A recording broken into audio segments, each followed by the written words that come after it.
Muito boa noite, sejam todos muito bem-vindos em mais um estudo bíblico que nós vamos começar daqui a pouco, daqui da nossa casa, do nosso humilde lar.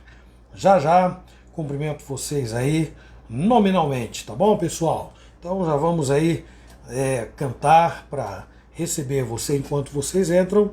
A gente vai aqui cantando, dando início à nossa reunião de hoje. Boa noite para todos, sejam bem-vindos, bom ter vocês conosco, que Deus abençoe a cada um, falando ao nosso coração e nos dando momentos muito agradáveis de reflexão e na palavra do nosso Deus. Vamos cantar? Vamos lá! Não há Deus maior, não há Deus melhor, não há Deus tão grande como o nosso Deus. Faz parte do estudo de hoje falar sobre a grandeza de Deus. Esse cântico nós cantamos no domingo. É um cântico muito lindo. Ele fez tudo para o seu louvor. Boa noite ao Celso Couto. Primeiro a entrar aqui. Tem mais gente aí, mas eu não consigo identificar, viu, gente? Estão aparecendo para mim aí para eu falar boa noite.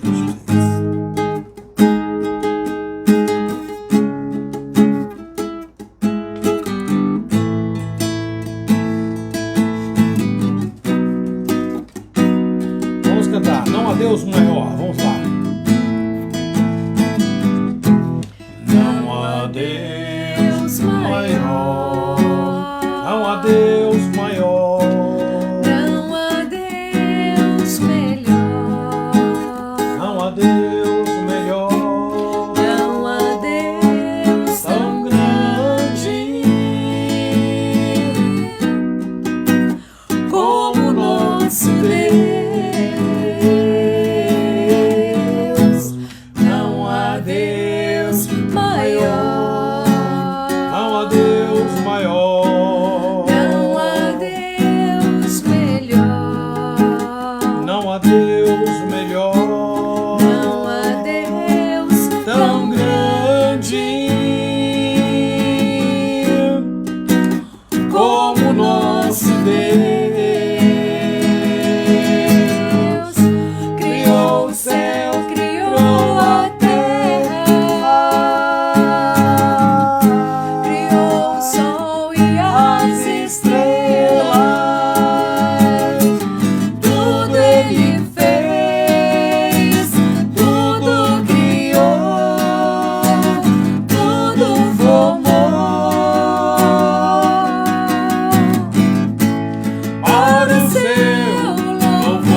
Alguns mais que chegaram aqui. O Noel, Sidoca, Elaine, Ariane, boa noite, família. Boa noite, dona Nair, seu João Costa. Boa noite, Laís. Boa noite, Beth, dona Alvina. Espero que a sua mãe esteja melhor. Dona Zilda, boa noite também ao Will Ramos. Boa noite também, deixa eu ver quem mais. Dona Dulce, seu Nilson. Boa noite, casal. Boa noite também a Gabi e ao seu digníssimo esposo que aí deve estar. Sejam todos muito bem-vindos. Nós vamos orar, pedir a Deus que nos abençoe no estudo bíblico desta noite. E eu vou passar esta responsa aqui para minha esposa. Então este é o cântico de hoje. No finalzinho talvez, porque a hora não espera, né, gente? Então nós vamos seguir adiante, tá bom? Que amor. Seu, esse aqui é seu.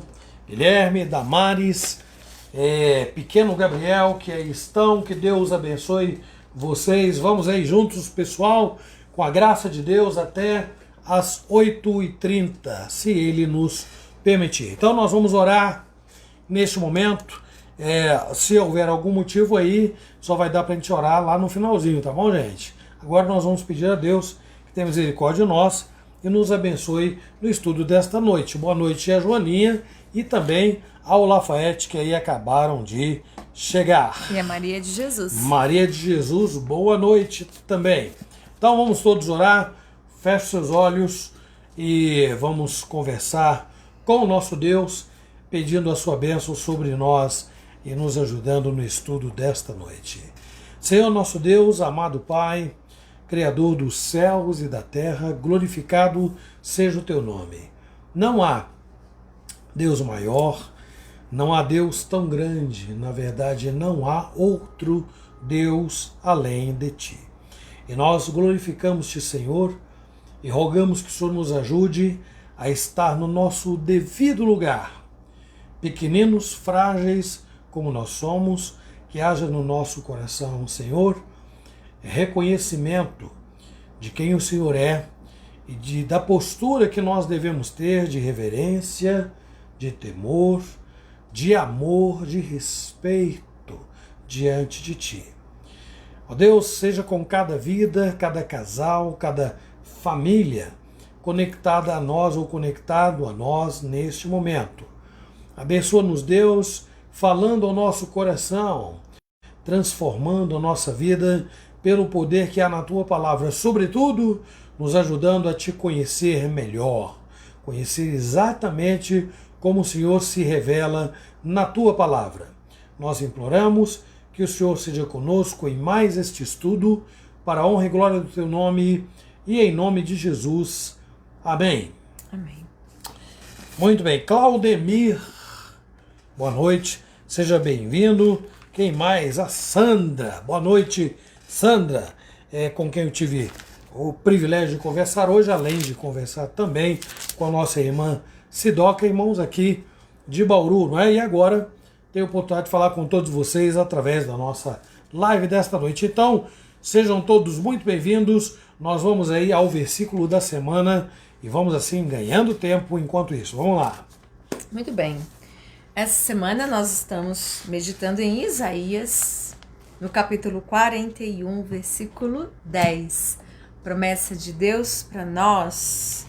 Isaías 41, 10. Vai lá em Salmos, que fica bem no meio da Bíblia. Salmos, Provérbios, Eclesiastes, Cantares, Isaías. É o quinto junto com o Salmo, né? Isaías 41, 10. Que diz: Não temas, porque eu sou contigo.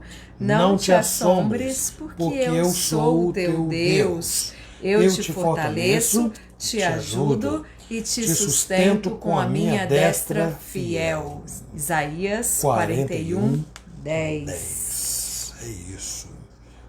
No domingo pela manhã, voltaremos então na escola dominical, se Deus assim permitir. Eu te fortaleço, te ajudo, te sustento com a minha destra fiel. Presbítero Beto já tinha falado? Não. Boa noite. Presbítero Beto, Dona Beto. Zilda. Já chegou, Presbítero Beto? Já chegou? Que bom. A Dona Zilda eu já cumprimentei. O Presbítero Beto ainda não havia. E o seu João Costa. Cumprimentei junto com a Nair, né? Bom, pessoal, meus queridos irmãos, nós vamos caminhar porque o reloginho ali, tô de olho nele, viu? E ele não, como eu disse, não espera. Então eu quero já começar. Hoje, nosso assunto desses últimos dias tem focado, não é? Nós temos nos focado, o tema, não é, principal nos atributos de Deus.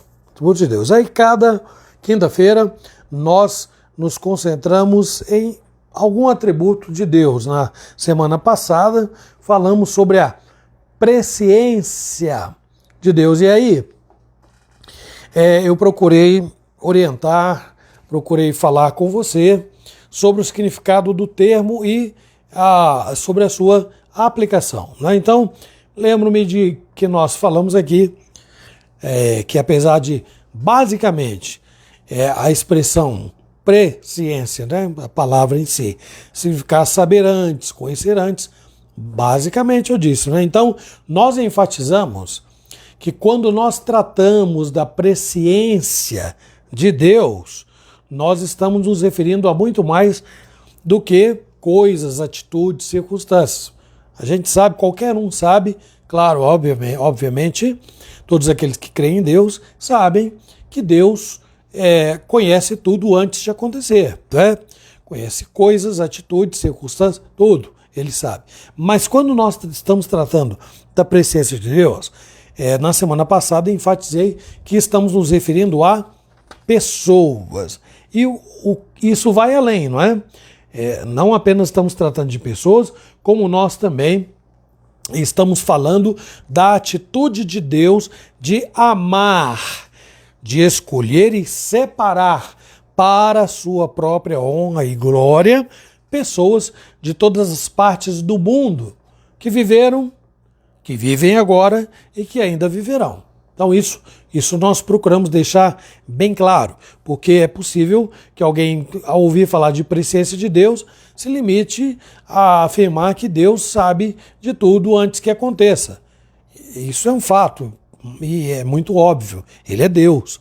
Mas quando na teologia tratamos disto como atributo de Deus, então nós estamos falando de salvação, estamos falando de amor salvífico, graça salvadora. Estamos tratando de pessoas que Deus, antes de existirem, não é? Antes que houvesse mundo e que qualquer um de nós tivesse feito o que quer que seja, Deus nos conheceu. Ele nos amou.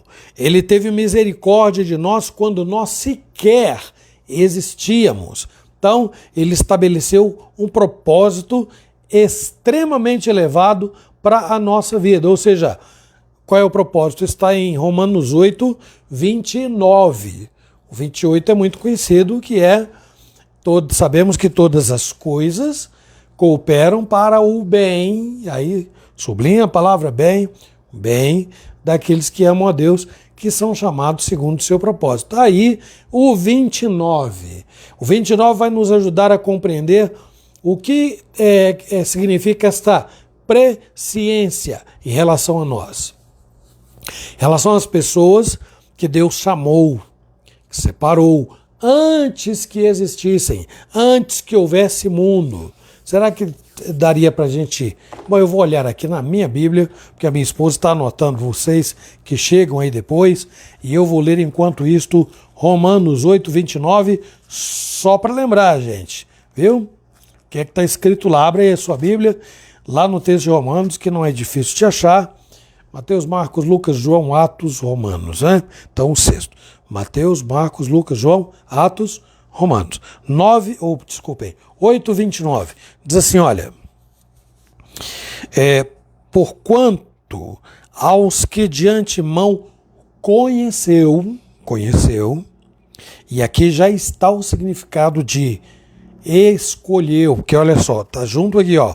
Aos que de antemão conheceu, também os predestinou.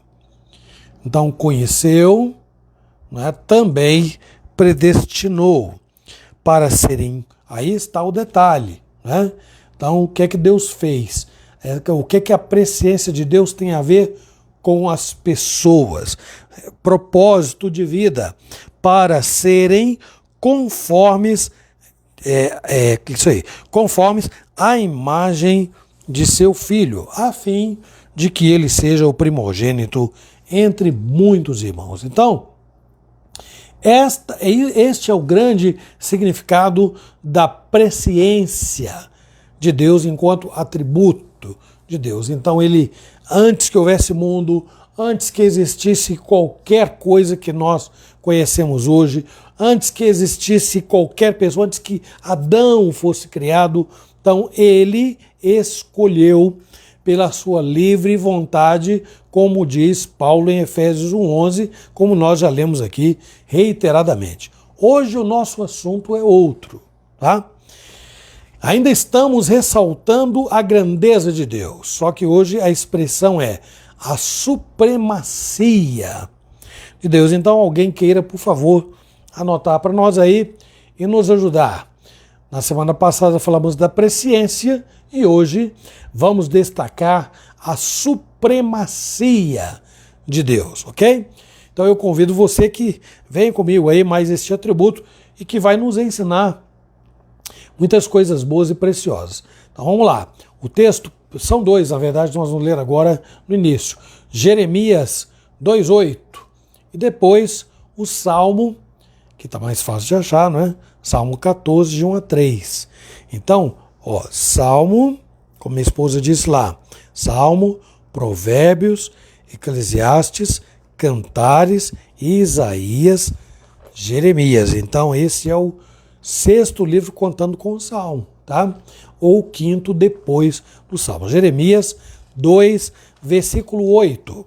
Aí depois a gente vai aos Salmos. Os sacerdotes não disseram: onde está o Senhor?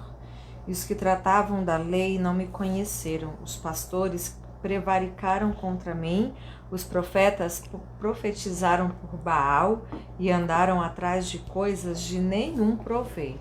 Deus está dizendo através do profeta Jeremias que os pastores prevaricaram contra ele, a sua lei foi desconsiderada, desrespeitada, os profetas fizeram o mesmo, né? Então, o povo, e desde a liderança religiosa até a menor pessoa, né, em termos de idade mesmo, né, entre os israelitas, desconheceram, erraram os caminhos de Deus. Então, deram de costas para Deus. Vamos ver aí o que o Salmo 14, de 1 a 3 diz. Esse texto é conhecido.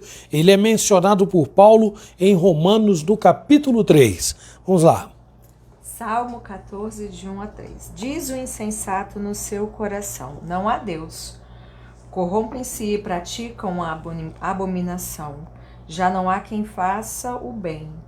Do céu olha o Senhor para os filhos dos homens, para ver se há quem entenda, se há quem busque a Deus. Todos se extraviaram e juntamente se corromperam. Não há quem faça o bem, não há nenhum sequer. Não sou eu, pastor Marcos, que está aqui dizendo que na terra Deus olhou e não encontrou um justo. Alguém que o buscasse, alguém que fizesse o bem, fosse bom. É Deus mesmo falando através do salmista que, olhando ele para a terra, não viu um justo, não viu um que o buscasse. Agora, saia você pela rua, faça uma pesquisa e pergunte: você acredita em Deus? O que é que você acha que as pessoas vão responder? Claro, a maioria vai dizer isso, claro. Se você perguntar: você conhece a Deus? Que vão dizer? Claro. Se você fizer essa pergunta nas igrejas, que as pessoas vão dizer: mas que pergunta é essa? Isso aqui é uma igreja. E aqui na igreja nós buscamos a Deus. É claro que nós conhecemos a Deus, mas olha, não se assuste. O que Deus está dizendo é exatamente o contrário, que as pessoas não o conhecem e que por natureza elas não buscam. Por natureza elas não buscam. Por natureza elas não desejam sua vontade, fazer sua vontade. Então, isto vai frontalmente contra a maioria do que as pessoas, a maioria das pessoas do que elas pensam sobre Deus. Então, o tema, o primeiro tópico, o primeiro ponto que nós vamos abordar aqui, trata sobre algo diferente, não é? Porque vai falar sobre modernos deuses e modernos ateus. né? Ou pós-modernos, né? Se você preferir, porque a era que nós estamos vendo é pós-moderna. Então, começo dizendo aqui, deu para anotar aí? Capital, primeiro tópico, modernos deuses, modernos ateus. Então, qualquer um de nós há de concordar que a maioria das pessoas sabe pouco. Eu disse sabe pouco ou quase nada sobre Deus. Por quê? Elas não vão negar que sabem, que conhecem Deus. Mas você não acha que conhecer, nesse caso, seria uma palavra forte? Se você perguntar assim, você conhece presidente dos Estados Unidos? Eu vou dizer, eu conheço. Mas, se você perguntar, mas você conhece como? Você já falou com ele? Eu vou dizer, não. Você já apertou a mão dele? Eu vou dizer, não. Você já ouviu pessoalmente? Eu vou dizer, não. Né? Você leu alguma obra? Nem sei se ele escreveu, deve ter escrito. Você leu alguma obra dele? Eu vou dizer, não. E a pessoa insiste, então, mas como você conhece o presidente dos Estados Unidos? Bom, eu conheço pela televisão, eu conheço pela internet, eu conheço...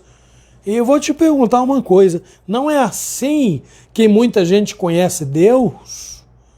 Então, eu vou insistir na colocação. A maioria das pessoas sabe pouco ou quase nada sobre Deus. Por quê?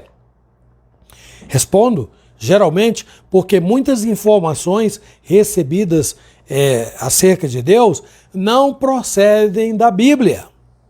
Não procedem da Bíblia. Mas procedem da boca de alguém, procedem da internet, procedem da televisão. É assim.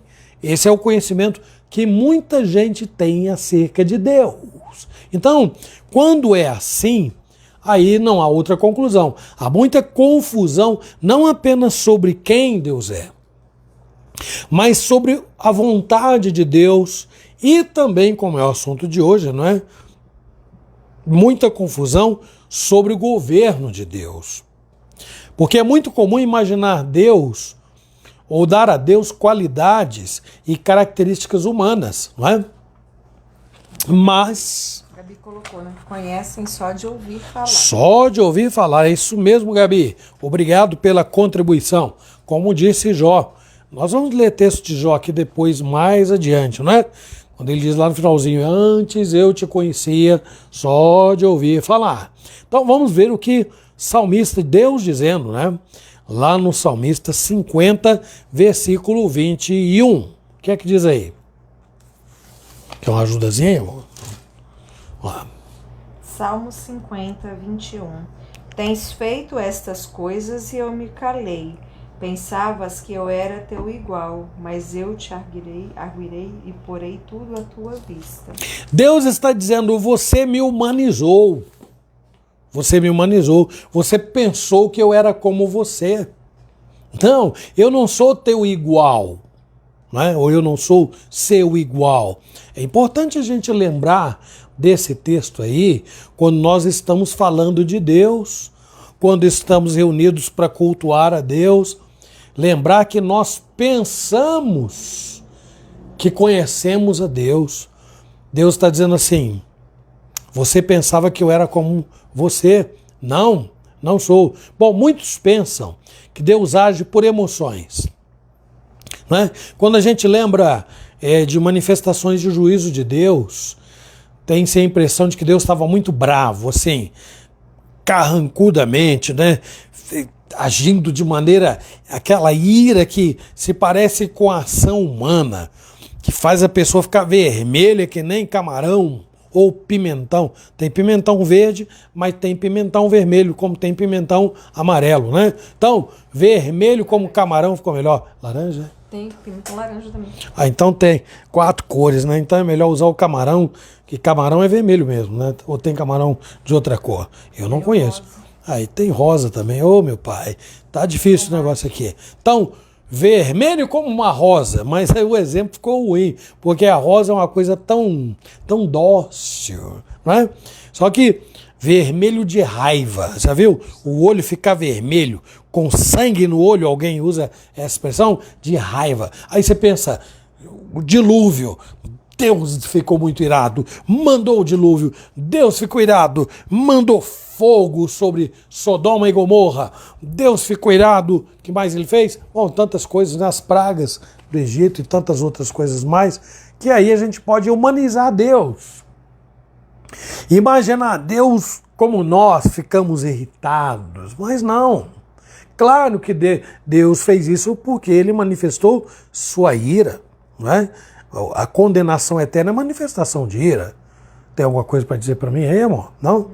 Quando disser, você pode me interromper. Fica à vontade, tá? Então, muitos pensam que Deus age por emoções, que ele é movido pelos sentimentos e não por princípios. E que o inimigo, o ser humano, coisas ou circunstâncias alteram os seus desígnios de muitas maneiras. Isso é humanizar Deus. Ninguém muda Deus. Ninguém muda Deus. Ninguém altera os planos de Deus, a vontade de ninguém. Não. Deus não é como nós. Se você quiser participar como a Gabi, pode ficar à vontade, porque é estudo bíblico e eu normalmente tenho falado sozinho, né? A exceção da minha esposa que lê os textos aqui, gentilmente me ajudando. Bom, vamos seguir. Muitas pessoas pensam que Deus planejou muita coisa, mas ele não invade, vou colocar entre aspas, a privacidade. Fecho aspas. Deus não invade a privacidade e nem violenta, vou abrir aspas de novo, o livre-arbítrio. Fecho aspas. Fazendo isto, essas pessoas reduzem, não é? Bom, na verdade, eu quero dizer o seguinte, que ao dizer que não, Deus não invade a privacidade, Deus não viola o livre-arbítrio, porque Deus não reduz, é isso que eu quero dizer, as pessoas a algum tipo de marionete. Você já deve ter visto isso, ouvido. Ouvisto é uma mistura de ouvir com ver, né? Então, há que se considerar também a minha idade, os dias que já estão me fazendo um homem meio cansado, não é? Bom, desculpas aceitas, eu espero. Vamos prosseguir. Aceitou a minha desculpa, amor?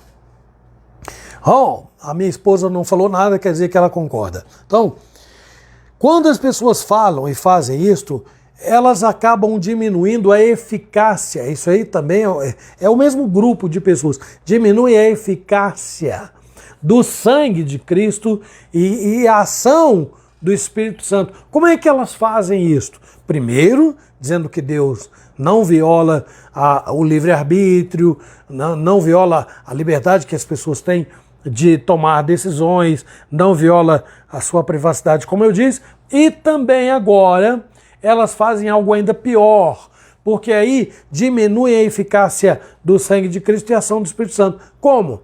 Dizendo que Cristo amou e morreu por todos os homens. Amou todos os homens e morreu por todos os homens. Onde elas vão? A João 3,16. O que diz lá, moço? Lembra? Você está lembrado aí? Deus amou o mundo de tal maneira. Aí quando fala o mundo, Deus amou cada pessoa que deu o seu filho. Aí começa a complicar. Deus amou cada pessoa que foi lá e deu um cheque. Pagou a dívida. Como? Morrendo na cruz, na pessoa do Filho, derramando seu sangue. Então amou o mundo, olha a interpretação, que coisa complicada. Amou todo ser humano, de tal maneira que foi lá e pagou com a sua morte sua dívida. E aí, na sequência, é óbvio, vamos dizer, para que todo aquele que nele crê, e sabe qual é o argumento? Assim, o sangue de Jesus é suficiente para o mundo todo. De certa forma, é verdade mesmo. Mas argumenta esse grupo aí que ele é eficaz apenas para alguns. O que é uma tremenda de uma bobagem falar isso. Para que Deus pagaria a dívida de todo mundo, uma vez que ele sabe, não apenas sabe, mas condenaria. E tem condenado a maioria, segundo a Escritura diz. Larga é a porta e espaçoso o caminho que conduz. Não é a salvação, é a condenação. E são muitos os que entram por ela. Sabe quem diz isso? O próprio Jesus, que deu a sua vida para salvar aqueles a quem Deus decidiu salvar.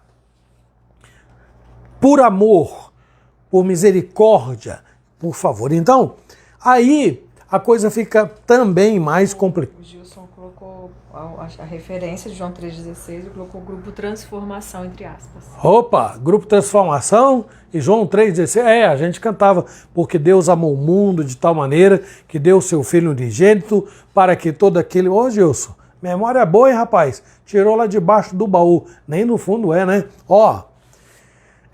Então, a coisa fica complicada, porque isso não é doutrina reformada. Nós, particularmente os presbiterianos aí, centenários, 162 anos já, não creem nisto. Não creem nisso. São os arminianos que defendem este posicionamento de que Cristo pagou por todo mundo, mas é uma pena, a maioria não aceita, etc., e acaba indo para o inferno. Então é um negócio complicado. Essa argumentação não é nossa.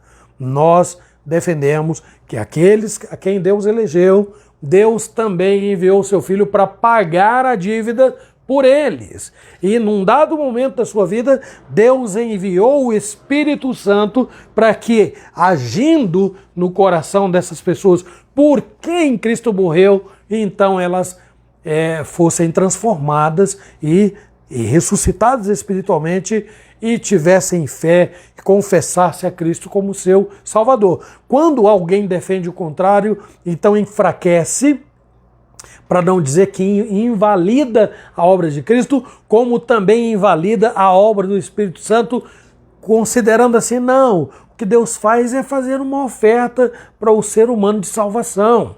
Se o homem aceitar o Espírito Santo, esta oferta divina, então ele será salvo. Olha, essa expressão nem bíblica é. Você não vai achar em lugar nenhum da Bíblia, não é? Quando a Bíblia diz, o máximo que eu encontro, que eu me lembro agora, é aqueles que o receberam, lá em João, capítulo 1, deu-lhes o poder de serem feitos filhos de Deus. Ah, mas receber e aceitar não é a mesma coisa? É que a conotação de aceitar, a impressão que tem é que a pessoa tenha o poder de dar autorização para Deus.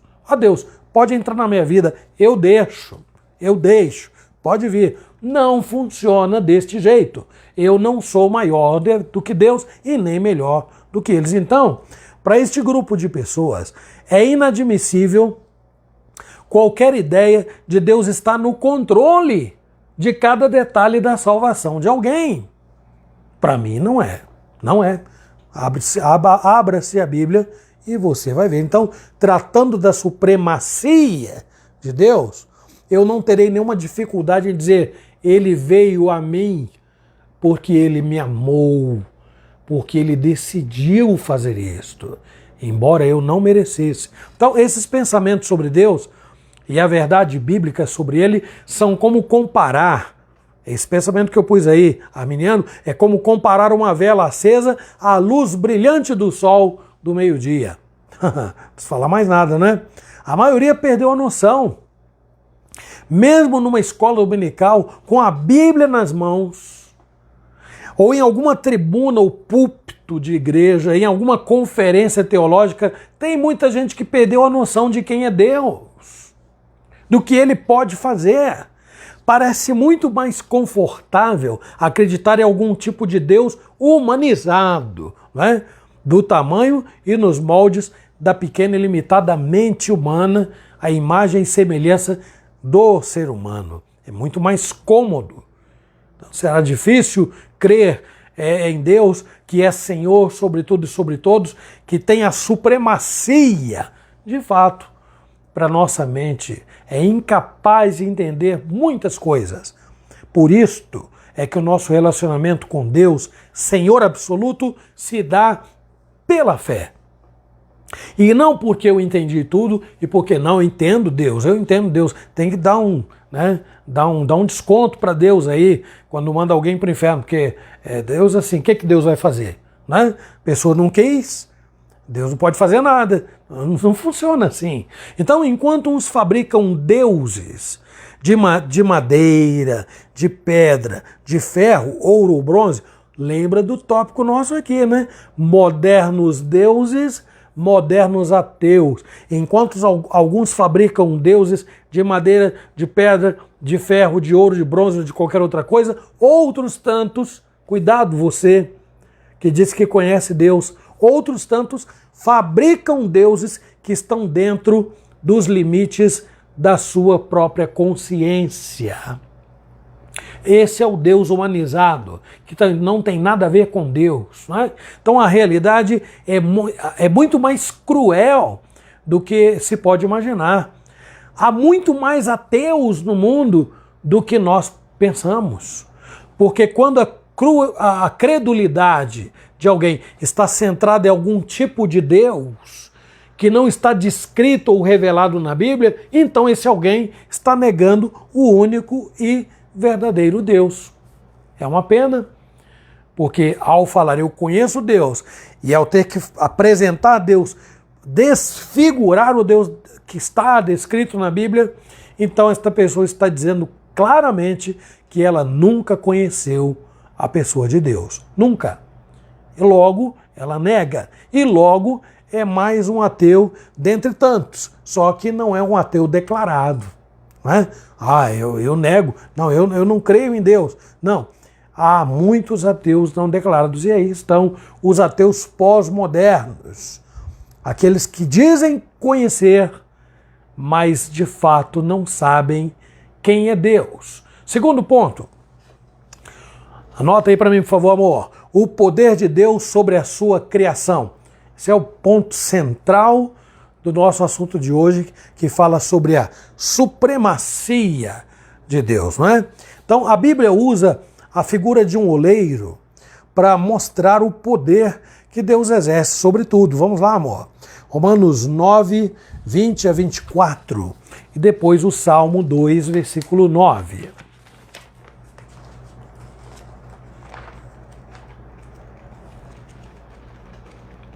Romanos 9, 20 a 24 e Salmo 2, 9. Quem és tu, ó homem, para discutires com Deus? Porventura pode o objeto perguntar a quem o fez, por que me fizeste assim?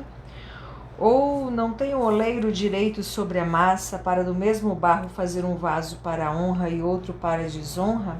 Que diremos, pois, se Deus, querendo mostrar a sua ira e dar a conhecer o seu poder, suportou com muita longanimidade os vasos de ira preparados para a perdição, a fim de que também desse a conhecer as riquezas da sua glória em vasos de misericórdia, que para a glória preparou de antemão, os quais somos nós, a quem também chamou, não só dentre os judeus, mas também dentre os gentios? Você ousaria dizer que Paulo está sendo arrogante, presunçoso?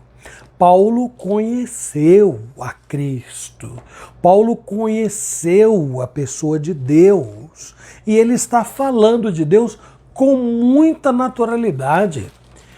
Por acaso pode o barro ou o vaso, né, que somos nós, dizer ao oleiro que está representado aí, né, por que me fizeste assim? Ou não tem o oleiro o direito para do mesmo barro fazer um vaso para a honra e outro para desonra? Gente, não dá para fugir de textos assim na Bíblia. Os arminianos dizem, não, esse texto bíblico está falando não tem nada a ver com salvação. É complicado, né? Distorcer a Bíblia é complicado. Há grandes teólogos que defendem posicionamentos diferentes. O que eu estou dizendo aqui, não é? Há que se fazer menção disto, né? Porque essas doutrinas não surgiram do nada. Entretanto, com todo respeito a estes homens, também não estou dizendo que estão lá no inferno e condenados, não, é uma pena, porque isto é uma distorção da Escritura, é uma distorção séria.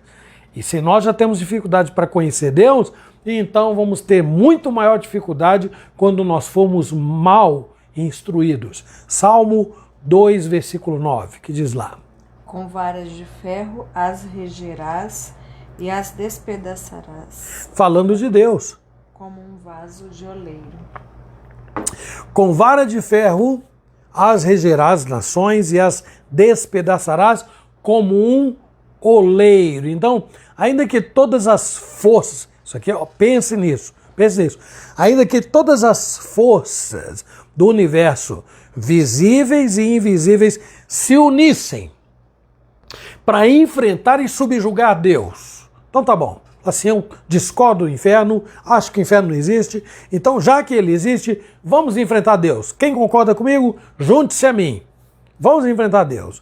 Se todas, repito, todas as forças visíveis e invisíveis do universo se unissem para subjugar Deus, do mesmo modo como Deus do nada fez tudo, ele faria de tudo completamente nada. Porque esse é Deus, não é? É Deus. Isso para Deus seria menos do que pisar num pernilongo.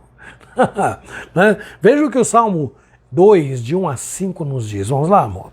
Salmo 2, do versículo 1 ao versículo 5.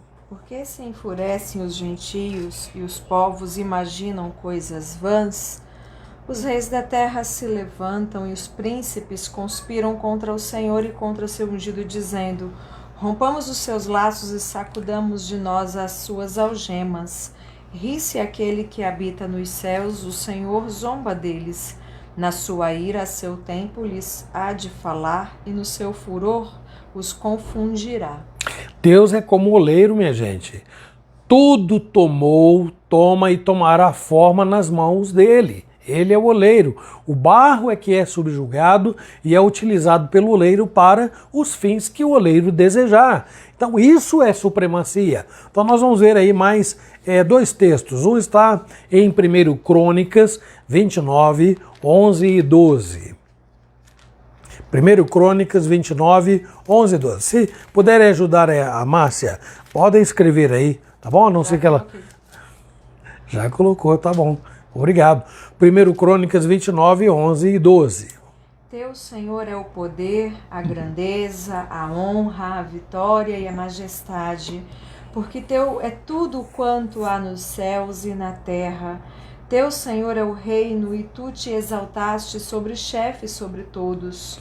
Riquezas e glória vêm de ti, tu dominas sobre tudo. Na tua mão a força e poder. Contigo está o engrandecer e a tudo dá força. Gente, eu vou fazer uma pergunta infantil. Precisa desenhar um texto claro como esse? Tu te exaltaste. Não somos nós que colocamos Deus na posição em que ele está, não. Tu te exaltaste. E ainda vamos lá, 2 Crônicas 20, versículo 6. O que é que diz aí?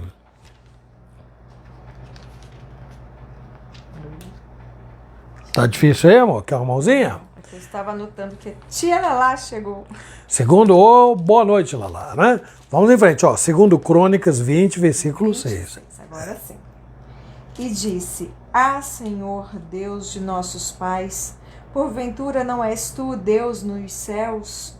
Não és tu que dominas sobre todos os reinos dos povos? Na tua mão está a força e o poder, e não há quem te possa resistir. Gente, não há.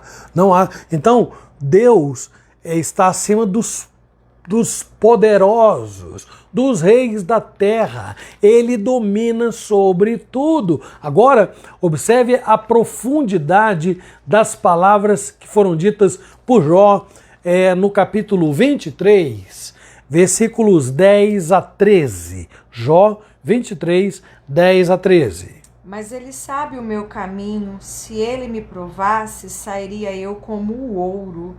Os meus pés seguiram as suas pisadas, guardei o seu caminho e não me desviei dele. Do mandamento de seus lábios nunca me apartei, escondi no meu íntimo as palavras da sua boca.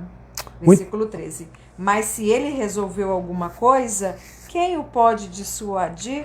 O que ele deseja, isso fará. Que se ele resolveu alguma coisa, quem é que pode dissuadi-lo? Alguém fala assim, não, a gente pode orar. A oração não é para dissuadir Deus de fazer o que Ele deseja. A oração é o contrário disto. Ela encerra dizendo: seja feita a tua vontade. É isso que nós aprendemos. Então, Ele é o Rei dos Reis.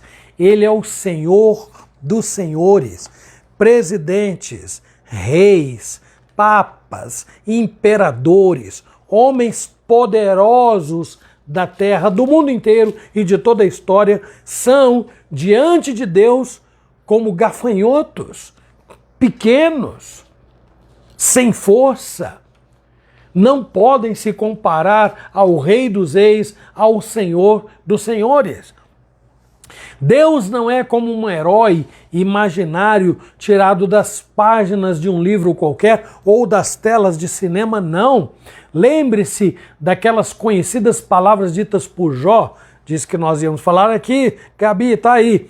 Jó 42, no versículo 2. Bem sei que tudo podes e nenhum dos seus planos pode ser frustrado. Eu bem sei que tudo podes.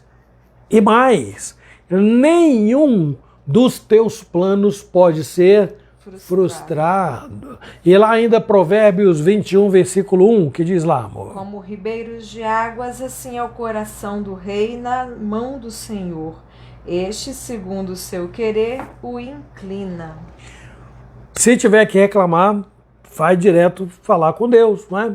Porque ele está dizendo através de Salomão: o coração do rei nas mãos de Deus é como um ribeiro de águas. Segundo a sua vontade, ele o inclina. Então, bobinho do rei que acha, como Nabucodonosor pensou: faço o que eu quero, faço o que quando eu quero, do modo como eu quero. Não, não. O coração do rei está nas mãos do Senhor e ele inclina o coração do rei para o lado que ele quiser. Bom, as Escrituras mostram claramente esta supremacia de Deus sobre todas as obras das suas mãos. Todos os seres criados executam as ordens do seu Criador, conforme nós vemos no Salmo 115, 3 e Provérbios, mesmo capítulo 21, versículo 30. Salmo 105, 3 e Provérbios 21... Salmo 115. O que eu disse? Sim. Não, 115, 3 e Provérbios 21, 30. Salmo 115, 3. No céu está o nosso Deus e tudo faz como lhe agrada. Provérbios 21, 30. Estava marcado e desmarcou. Que beleza. 21, 30. Não há sabedoria, nem inteligência, nem mesmo conselho contra o Senhor. Não existe combatível, não é? Combatível. Não existe quem possa se colocar à altura de Deus e dizer assim: peraí, vamos dialogar, vamos conversar aqui. Vamos ver se o senhor está mesmo certo. Olha só, eu fiz aqui, coloquei algumas situações só para a gente lembrar, porque a maioria já sabe. Como Deus se sobrepõe aos seres criados e modifica a ordem natural de tudo que acontece na natureza. Então, lembre-se de como Deus dividiu as águas do Mar Vermelho. Gente, eu tenho dificuldade, às vezes, de dividir uma sopa no prato com uma colher. Nem consigo. Nem consegue. Nem consigo. Eu pego um rodo e vou tentar segurar a água de um lado ou do outro. Que dificuldade. Pois Deus foi lá com as suas poderosas mãos e separou as águas de o Mar Vermelho, fazendo como se fossem duas paredes e um caminho grande, distante, para que os israelitas pudessem passar. Deus abriu a terra para manifestar a sua justiça. Eu gosto de ler esse texto, porque já não é algo tão conhecido. Lá em Números 16, 30 e 30 a 33, amor. Números... Números 16, 30 a 33. Vejam aí, primeiro falei de Deus separar as águas do Mar Vermelho. Aqui Deus abre a terra. Alguém diria, foi um terremoto.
Para mim, para eu poder continuar de onde eu parei. Eita.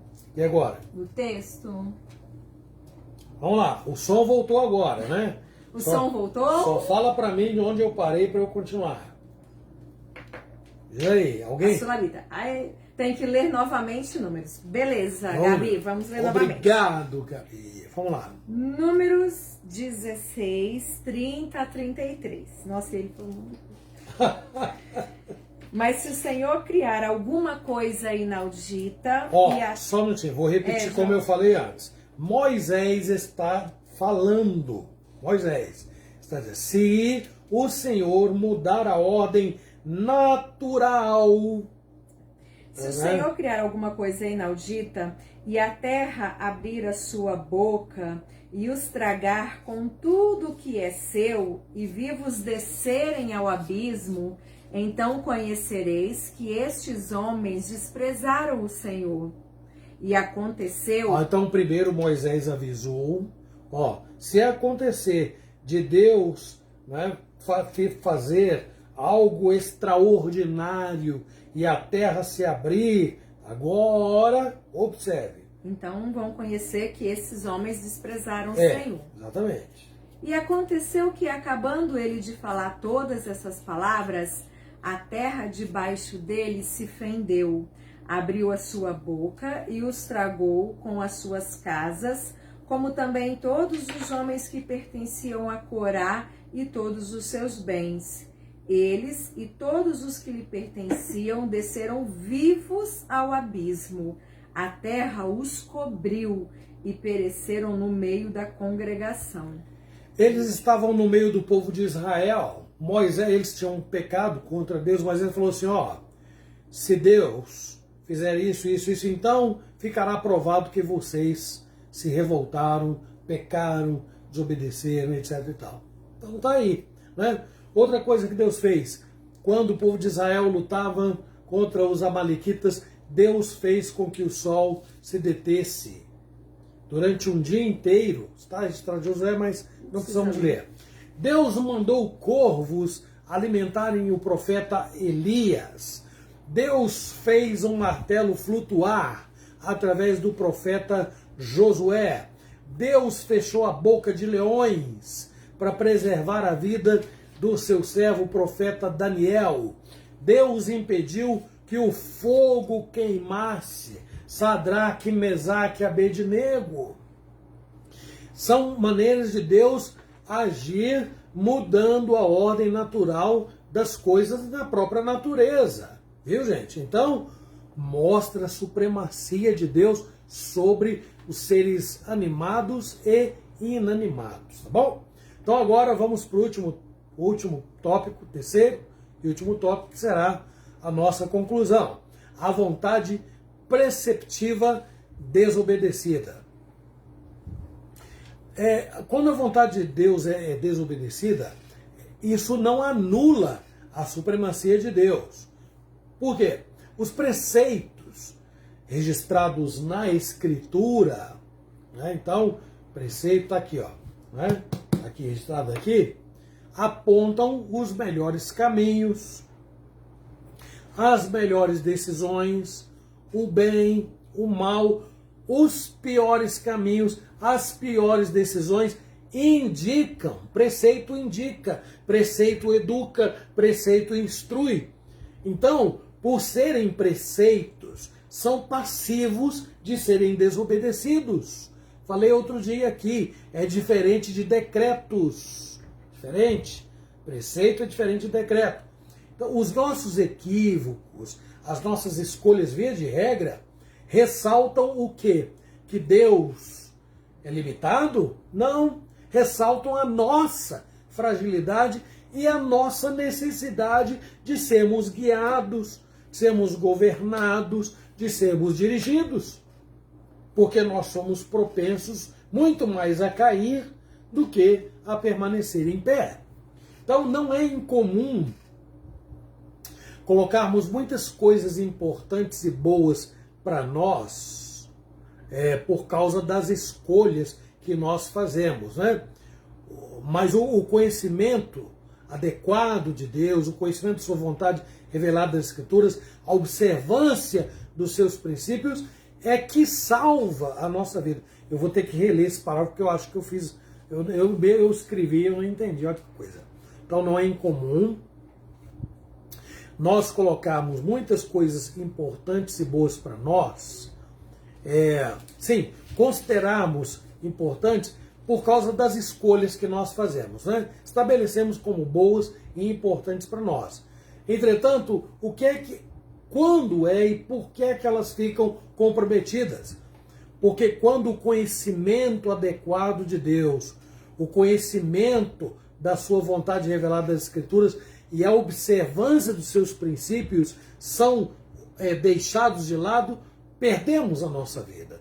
Mas quando eles são observados, quando nós consideramos isso como fundamental, então eles salvam a nossa vida. Preceitos, gente. Estou falando de preceitos. Então, é muito comum nós desconsiderarmos os preceitos de Deus, porque nós somos todos pecadores, mas não é incomum, pela misericórdia e ação de Deus, nós voltarmos ao caminho. Caímos, levantamos, seguimos, porque Deus é misericordioso e, como diz o salmista, se cair, Salmo 103, não é? Se cair, não ficará prostrado, porque o Senhor segura pela mão. Então, mesmo quando há algum choque entre o que é dito e tido como certo pela Bíblia e a minha vontade, quando os dois não se harmonizam, pela fé, é preciso agir como o salmista. Veja lá o que ele diz no capítulo 40, versículos 7 e 8. Salmo 40, 7 e 8. Então eu disse, eis aqui estou, no rolo do livro está escrito a meu respeito. Agrada-me fazer a tua vontade, ó Deus meu. Dentro do meu coração está a tua lei. Agrada-me fazer a tua vontade, no meu coração está a tua lei. Todos os que pretensiosa, arrogante, prepotentemente se envaidecem dizendo que são livres para fazer o que para fazer a sua própria vontade, que os ditames seguirem os ditames da sua própria consciência, todos eles precisam lembrar das conhecidas palavras ditas por Tiago. Ei, a vós que dizeis. Tiago 4, 13 a 15. 13 a 15. Estamos chegando ao final, viu, gente? Atendei agora, vós que dizeis, hoje é amanhã, ou amanhã iremos para a cidade tal, e lá passaremos um ano, e negociaremos, e teremos lucros. Vós não sabeis o que sucederá amanhã. Que é a vossa vida? Sois apenas como neblina que aparece por instante e logo se dissipa. Observe então aí o contraste disto com aquelas doces palavras ditas pelo salmista. Agrada-me fazer a tua vontade. Então, não há nada mais reconfortante do que se apoiar na boa, agradável e perfeita vontade de Deus. Nada mais reconfortante, porque ninguém menos do que Deus, gente, cuidando, dirigindo os nossos passos. Então, desejar dirigir os próprios caminhos é uma grande tolice. E a negação de fatos que ninguém pode revogar. Deus vai continuar dirigindo a minha vida. Tudo está nas mãos do Senhor. Então eu digo, agrada-me fazer a tua vontade. Desobedecer os preceitos de Deus não enfraquecem Deus. O que fazem é colocar em risco a vida deste frágil e pobre pecador. Isso sim. A nossa vida não é fruto do acaso. Não é resultado de uma somatória de fatos aleatórios. O Senhor tem a nossa vida nas suas mãos, em detalhes, nas suas poderosas, misericordiosas e benditas mãos. Vamos concluir esta parte, este capítulo, com as maravilhosas palavras ditas no Salmo 31:15. O que é que está dito lá? Salmo 31:15. Nas tuas mãos estão os meus dias, livra-me das mãos dos meus inimigos e dos meus perseguidores. Os meus dias estão nas tuas mãos. E vamos terminar esse capítulo ouvindo os sábios conselhos do salmista, capítulo 37, de 7 a 11. E assim terminamos. Descansa no Senhor e espera nele. Não te irrites por causa do homem que prospera em seu caminho, por causa do que leva a cabo os seus maus desígnios. Deixa a ira, abandona o furor. Não te impacientes, certamente isso acabará mal, porque os malfeitores serão exterminados, mas os que esperam no Senhor possuirão a terra. Mais um pouco de tempo e já não existirá o ímpio. Procurarás o seu lugar e não o acharás, mas os mansos herdarão a terra e se deleitarão na abundância de paz. É isso, minha gente. Obedecer a Deus é extremamente gratificante. Desobedecer não enfraquece Deus. Deus continua sendo Deus. O que Ele decretou se realizará. O que Ele manda fazer educa, mostra, aponta o caminho, e não sendo obedecido, prejuízo não é de Deus, é nosso. E a vontade decretiva de Deus segue sendo executada. Então, eu rogo nesse final de estudo que Deus, por graça e misericórdia, nos abençoe e nos ajude. Amém. Amém. Nosso tempo foi 1 minuto além do tempo regulamentar, então nós vamos orar. E eu vou pedir aqui à minha digníssima esposa Márcia que nos conduza a Deus nesta oração. Eu anotei alguns motivos que alguns colocaram. A Maria de Jesus diz que vai ser reagendado o cateterismo dela. Bom, Pois não, Maria de Jesus. continuaremos em oração. Senhor nosso Deus, graças te damos pelo estudo da tua palavra, porque o Senhor, ó Deus, fala sempre ao nosso coração. Ó Deus, obrigada porque a Bíblia ela é completa. Ela é o que precisamos, ó Deus. Nela estão as respostas para as nossas perguntas, ó Pai bendito. Obrigada por esta hora que passamos aqui estudando Tua Palavra. Abençoa, Senhor Deus, cada um que esteve conosco. Abençoe suas vidas, suas famílias. Tenha misericórdia, estenda as Tuas santas, poderosas mãos, ó Pai. Guarda nossa irmã Lisbeth, seu tratamento, sua filha e seu tratamento também, Senhor. Abençoe a Maria de Jesus, esse cateterismo que ela há de fazer, que o Senhor tranquilize seu coração. Abençoe o pequeno Gabriel, que no dia 27 fará essa cirurgia da adenoide, Senhor. Tenha misericórdia. Tenha misericórdia também da Rose, irmã da Vânia, meu Pai amado. Abençoe, ó Deus, cura dessas sequelas, ó Deus, do Covid. Tenha misericórdia.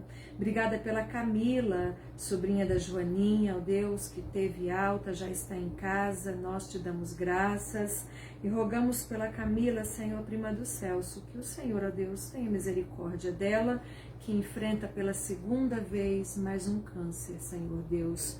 Põe as tuas santas e poderosas mãos curadoras sobre a vida dela. Nos dê, Senhor, um final, ó Deus, de noite muito feliz, muito abençoado. Tranquiliza sempre o nosso coração e que possamos sempre confiar no Senhor, na grandeza do teu poder, o Senhor que é Deus grande, forte e majestoso. Em nome de Jesus, amém. Amém. Pessoal, então eu vou aqui despedir de vocês todos. Uma turma sempre muito boa, que se une a nós aí, começando pelo Celso Couto, pelo Noel, família do Noel, né? Sidoca, Elaine, Ariane, Nair, João Costa. Aí vai entrar o rodeio de novo aqui, né, amor? Laís e Beth, Dona Alvina, espero que tá melhor, esteja melhor, Dona Zilda, Will Ramos, Dona Dulce, seu Nilson, Gabi, seu marido, seu esposo, Maria de Jesus, Guilherme, família, Joaninha, Lafayette, Claudemir, Sulamita e o Nuno, lá da Inglaterra. Ei, Sulamita, 4 horas à frente, meu pai. Ronieri, Luzia, Daniele Zerlin, é isso mesmo? Isso. Sandra Grossi, Edna Lopes, Jean, Presbítero Garmes, Lídia, Vanessa Teles, Patrícia Alvarenga, Maria Xavier, Presbítero Bonora e Dona Heloísa Rose, Vitor, Niceia, Presbítero Bill, Ivone Silva, Adenilson Correia, Índio Silvana, já falei, Dona Dulce Nilson, Laurivete, Marina de Boa Esperança, Gilson e Bete, grande Gilson, lembrança, transformação, bons tempos, né, Gilson? Lisbeth, minha querida, espero que você esteja bem, e a Litéia também. Sueli Mirtes, a tia lá, né, da Márcia aqui, Cirlei, Bember, e Sônia, e Valdir. Não, tem mais atrás. Ops. Lucilene, Diógenes, Presbítero Nilson, Vânia, Isa, Júlia, Valdir, Nascimento, Ana Mursa, João Carlos Guerra, Reverendo João Carlos Guerra, Márcia Valentina e Olinda Rosa. Meus irmãos, ó, a pilhazinha tá aqui, tá bom, viu? Então para terça-feira a gente vai trocar. E aí vamos colocar o microfone e vai ficar melhor, viu? Dona Beth diz que a Dona Alvina está melhorando aos poucos, graças a Deus. Muito bem, vamos continuar orando aí para que dê tudo certo, viu, Beth? Ó, gente, até domingo, se Deus quiser, às 9 da matina, vamos continuar procurando conhecer o nosso Deus. Conhecendo Deus, nós nos conhecemos também e vivemos melhor. Que Deus nos abençoe. Amém. Até breve.